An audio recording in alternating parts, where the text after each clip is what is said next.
इस तरह ये वर्कर्स अपनी जान पर खेलकर पटाखों को बनाते हैं। हर साल हजारों मजदूरों की मौत पटाखे फैक्ट्री में ब्लास्ट की वजह से होती है। पर क्या आपने कभी सोचा है कि आखिर इन पटाखों को फैक्ट्री में कैसे बनाया जाता है?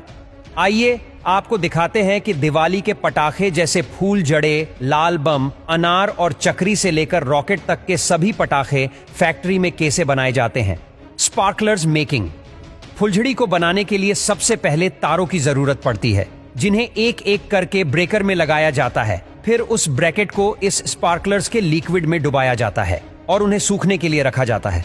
इस स्पार्कलर्स लिक्विड में पोटेशियम क्लोराइड, एल्यूमिनियम और मैग्नीशियम सल्फर, पोटेशियम नाइट्रेट जैसी कई चीजों को मिलाया जाता है। स्पार्कलर्स सूखने के बाद उन पर मैग्नीशियम पाउडर को डालते हैं, जिससे इस स्पार्कलर्स जब भी जलाई जाती है तब उसमें से सिल्वर पार्क्स निकलते हैं और आखिर में एक वर्कर्स की मदद से उन्हें बॉक्स में पैक किया जाता है।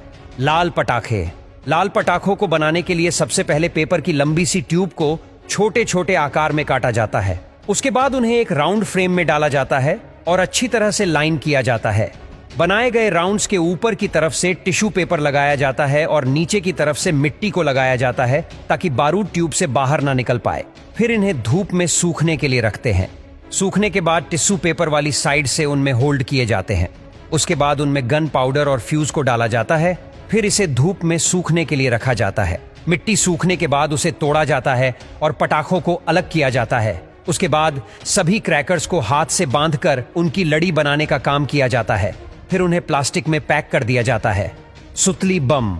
सुतली बम बनाने के लिए सबसे पहले इन कार्डबोर्ड्स में बारूद को भर दिया जाता है और इन बॉक्स के ऊपर हाथों से धागा, जिसे हम सुतली भी कहते हैं, उसे अच्छी तरह से लपेटकर बांध दिया जाता है और शायद इसी सुतली के कारण इस बम का नाम सुतली बम पड़ा होगा। अब सुतली को लपेट लेने के बाद इन्हें कुछ समय के लिए सूखने के लिए धूप में रख दिया जाता है। फिर इन पर कलर कर दिया जाता है। ये कलर कुछ ही घंटों में सूख जाता है। फिर इस बम को इकट्ठा कर लिया जाता है और सुई की मदद से इनमें होल किया जाता है। अब इस होल के अंदर बारूद वाले धागे को डाल दिया जाता है। उसके बाद इन पर लेबर लगाया जाता है और लेबर लगाने के बाद बॉक्स में पैक कर दिया जाता है। Rocket making. रॉकेट को बनाने के लिए सबसे पहले कार्डबोर्ड ट्यूब्स और कार्डबोर्ड प्लग को बनाया जाता है। उसके बाद उसमें किले पाउडर डालकर मशीन की मदद से इसे अच्छे से दबाया जाता है।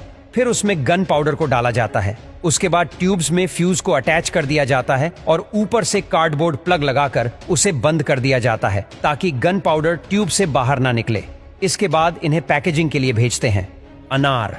अनार को बनाने के लिए सबसे पहले अनार के बाहर का हिस्सा बनाया जाता है, जिसमें स्पेशल कार्डबोर्ड को पोनिकल में रोल किया जाता है। उसके बाद बारूद के तौर पर मैग्नीशियम और पोटेशियम नाइट्रेट का मिक्सचर डाला जाता है और अब नीचे से कार्डबोर्ड प्लग लगाकर उसे बंद कर दिया जाता है।